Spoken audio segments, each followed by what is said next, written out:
welcome back to Definitely Not Definitive. I'm Ken. And I'm Bethany. And we're just a hell of a wacky couple in love that loves some Helluva boss. And we're really getting into it now. Yeah, so it's Season 1, Episode 4, Cherub. So we've been enjoying this so far, and it's been a lot of fun. Yeah. And if you want more Helluva boss reactions, we got a playlist down below in the description of this video. We do. Let's check it out.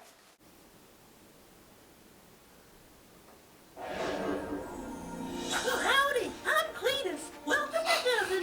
If you did something good to get here, and good people deserve to give loved ones special blessings. Does it make you want to cry? When your loved one has to die, does it hurt you through When your face is turning blue? Well, luckily for you, There's something we can do. We can help keep them alive, so you can watch them thrive. Cause here at THG, RUB. save your honey bun from dying flying. Cause here at THG, RUB.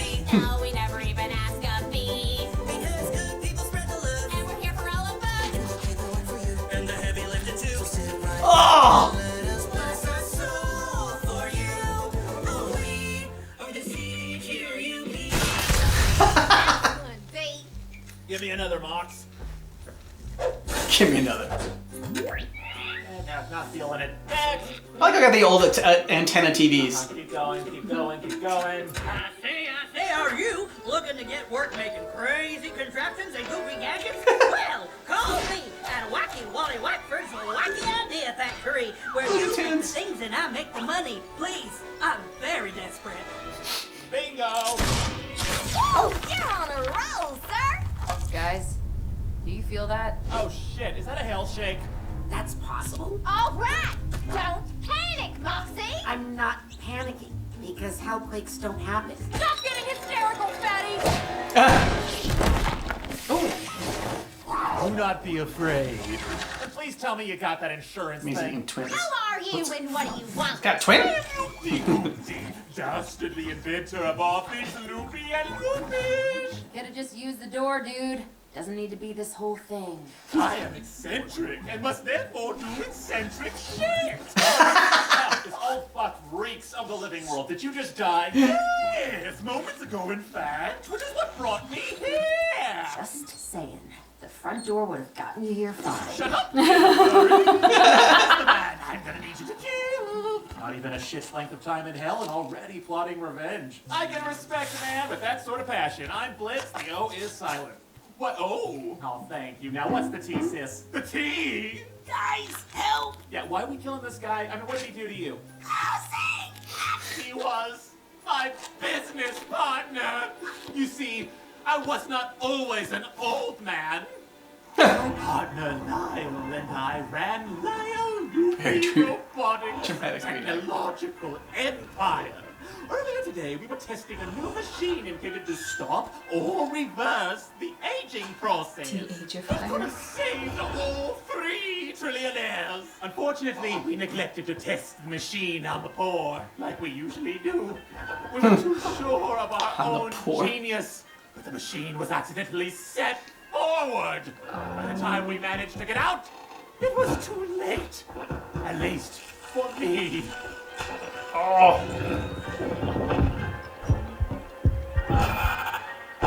Now that evil son of a bitch is going to take over the empire we built together.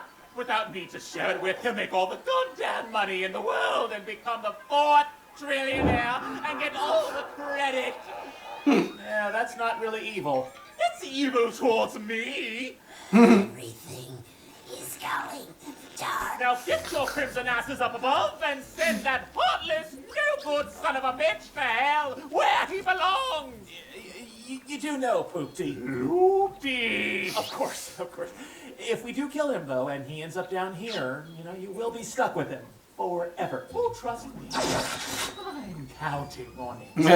That's kinda hot. Gee, I wonder whose house this is. And to your right is the home of famous inventor Lyle Lipton. Let's do it, gang! Let's kill this rich guy.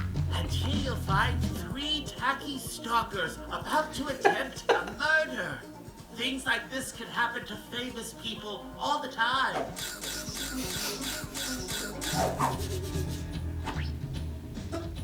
Wow. Solomon. Get a number on him. Goodbye, my one true love. All the riches of the world can't fill the emptiness I'm feeling now that my shitty old body can't do anything of value. Oh, fantastic. He's gonna do our job for us. Should we go in there? IV? Tie it for him? Put as a noose.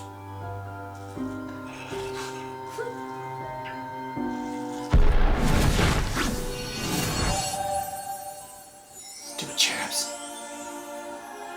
Oh Lord, I'm being haunted by ugly orphan children now. Who the fuck are they? Oh no. Sir, those are cherubs, Mr. Lyle. I hate filthy, stinking orphan children. We're here to convince you not to kill yourself, sir. To grant you a blessing on behalf of those in heaven benefited by your amazing technological advances. Oh, hell no! Don't listen.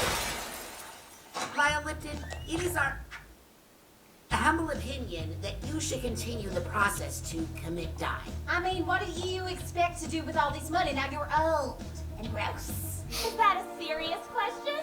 He can help spread his wealth around with the people of the world and do so much good with it and be so fulfilled. No. He could pay for new hospitals and schools. Why won't you let me die? Well, sounds like you need help offing yourself there, buddy. Moxie, what do we got for this fella? I have some assault weapons, crossbow, hunting bow, Tommy gun, old-fashioned shotgun, revolvers, and 3 colors, chainsaws, katanas. He's classier than that. There's still plenty of reasons to live, Mr. Lyle. Yeah, right. Smells like he ain't been out of bed in months. Life can be beautiful at any age. And we'll show him. Yeah! No! Look around, Lyle. God's gift of nature is a wonder to behold, regardless of age or wealth. If you were to end your life, you'd be missing all of this. You gonna buy that load of shit from a baby and the sheep it fucks? Appropriate. Oh, kiss our ass, prude. Anyway, take it from me, a fellow genius. Nature is no picnic up close. Oh! Stop looking. I can't stop! Stop looking. I don't want to die more than I do now!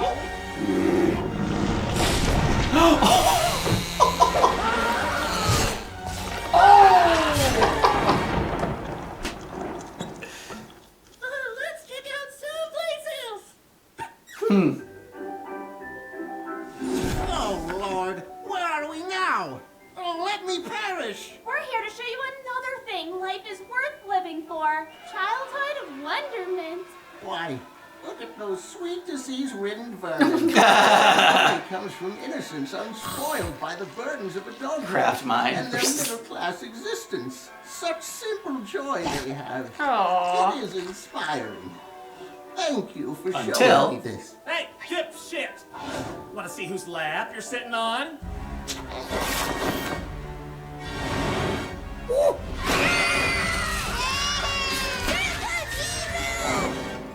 This place reeks of... Lovers look out, I guess. Lovers, look out, sir. We're here to remind you about possibly life's greatest joy of all. Money. No! Love. I've never been in love before. I imagine it's quite nice. It's not too late, sir. You can still find... Nice try, ugly. Hey, horny lovers, which one of you would fuck this old man? You know, you three are so utterly cruel. We're just trying to give hope to someone in need. Oh, and you three are so superior to us just because we want some selfish, greedy, authoritarian capitalist to keel over dead. You're making things too real now, Moxie.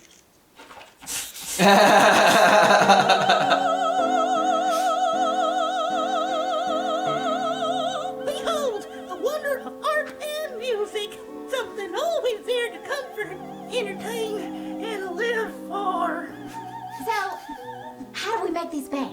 We can't. There's literally nothing bad about opera. That's fact. Unless we ruin it somehow.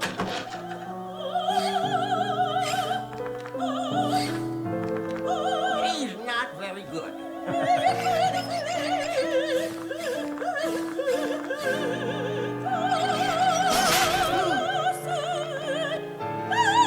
Well,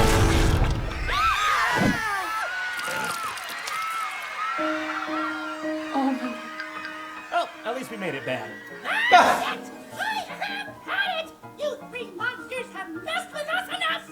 We're just trying to do our job. Well, so are we. Enough! We are saving that shitty old man's life, whether he wants it or not! Well, someone wants that fucker dead, okay? And he paid in advance, and I spent it all on this. So who's gonna go? You are all such disgusting, loathsome beasts. Your kind is nothing but dirt that shitty dead people tread on. And now you're trying to meddle with the lives of humans? So are you. So why don't you shut your trap, you judgmental cotton candy tit-having bitch? Nice! Like a Willy.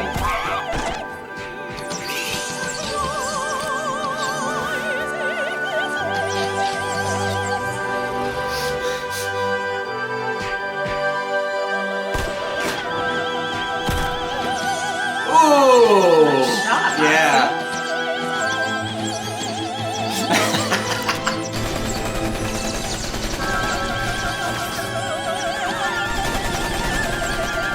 It's all starting to make sense now.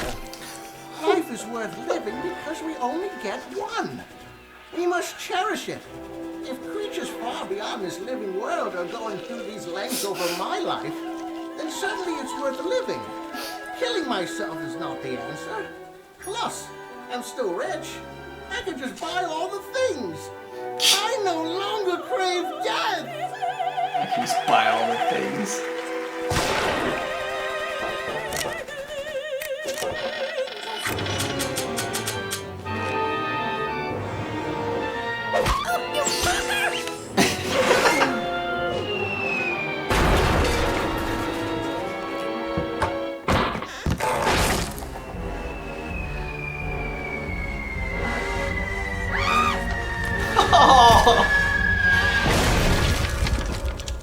Well, well, would you look at that? You did our job for us. Oh my gosh, oh my gosh, oh my god. Get a hold of yourself, Colin, and do not use the Lord's name in vain! This isn't over! What the? Yeah, no, sorry, Cletus, but I'm afraid your actions resulted in the death of a human. I'm afraid you can't re-enter heaven. Yeah, no. What? Yeah, sorry. Yeah, no. Yeah. Is there anything we can do? Yeah, no. Oh, no, no, no. Oh, no. But we didn't mean to. We never. It was all. Anyway, sorry, guys. But those are the rules. Yeah. Bye. Wait.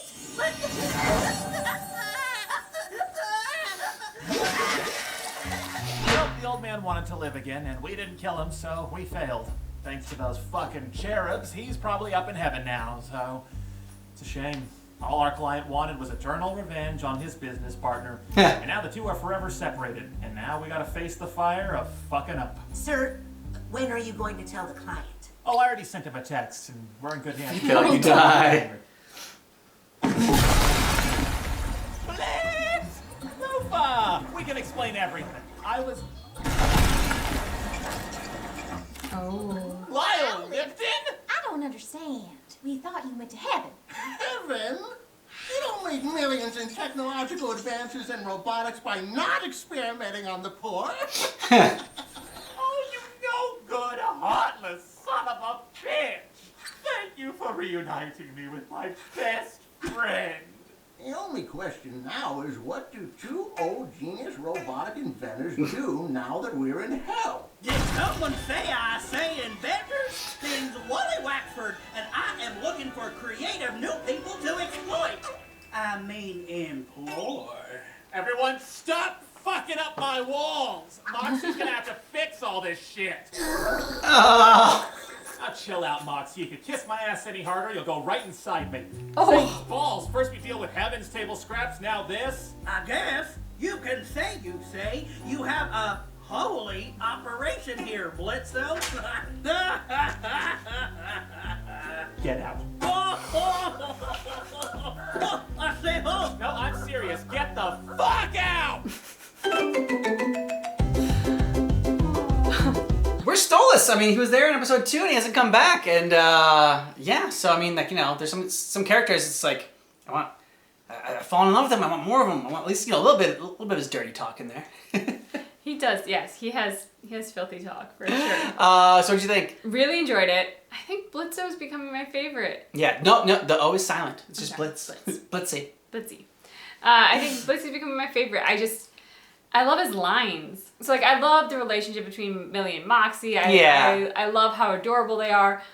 I love Luna's sort of dry, sardonic sense of humor, and she calls a spade, which I completely respect. I don't know, I think there's just something about, like, the anxious authority of Blitz that I find really funny and appealing. He's, like, always trying to hold it all together and, like, freaking out a little bit while he's doing it, and then I love his lines. I love the dialogue they create for him. And I thought they were gonna have a cherub versus the imps, sort of like, you know, feud battle going on there. And maybe the cherubs will come up back again since they've been expelled from heaven. They'll probably try to find a way to get back into heaven, and so maybe they'll, like, you know, do that by trying to save lives that the imps are trying to kill. But I do like the expansion of this world into, including, like, you know, heaven and what's going on up there. And so this had a very Christmas Carol sort of feel to it, with that one guy kind of being Ebenezer Scrooge and being shown, like, all the great things that could happen in life, you know, what things are to live for. But, like, it's like Christmas Carol meets... It's a Wonderful Life. It's a Wonderful Life, yeah, as well. So, you know, like, he wasn't seeing what the world would be like without him, but it was seeing, like, you know, the different things in life that are worth living for. And, like, at the end it was just like, but I got all this money to spend on things, that's why I want to live. And experimenting on the poor.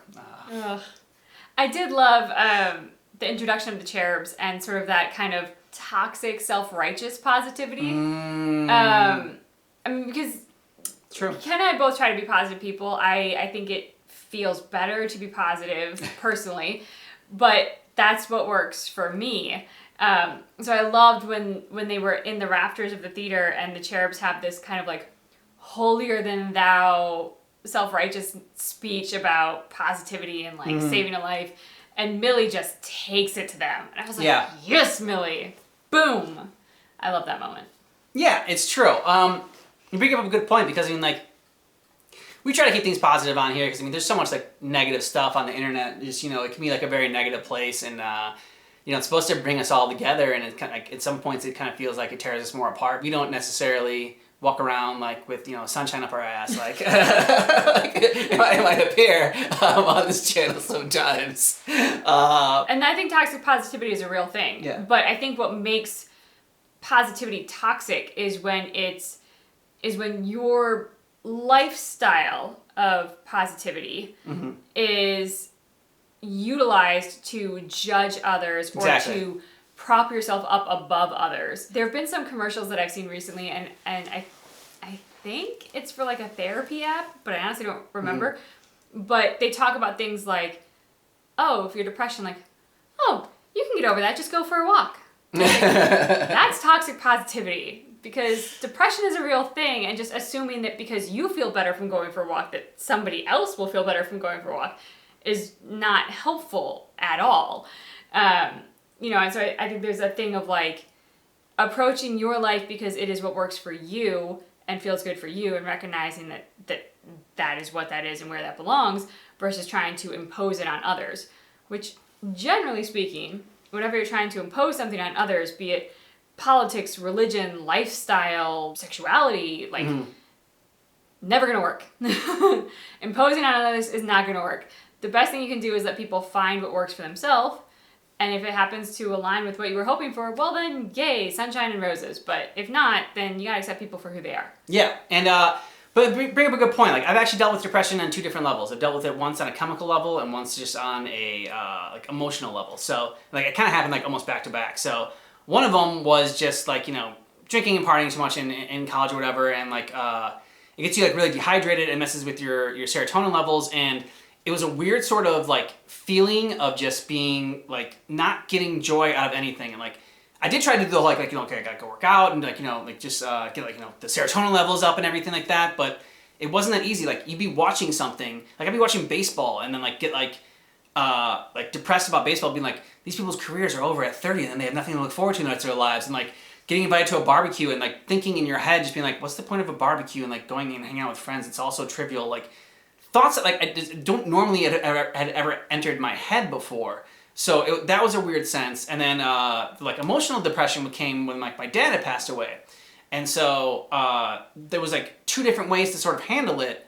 One of them was just the one that was more chemical, was just kind of taking care of my it was taking care of your body more, but it was a long process to happen to get my chemicals right again, and not having that sort of that thought, and then of course when you started to think about that kind of stuff, all of a sudden then that produces more anxiety. You're like, why am I thinking about this stuff? Something's really wrong with me. And thankfully you were at least able to get yourself righted, because yours was sort of a self-induced chemical imbalance versus a genetic chemical imbalance. Exactly. That can be something that you could spend all day, every day working out and eating dark chocolate and watching puppy dog videos on YouTube and still not feel good. Going to therapy used to be something that was ooh, something's wrong with you. It's no, now if you are not feeling totally right in yourself for whatever that might be, and you want to go and talk to a third person professional who doesn't know you personally about what that is, that's incredibly healthy.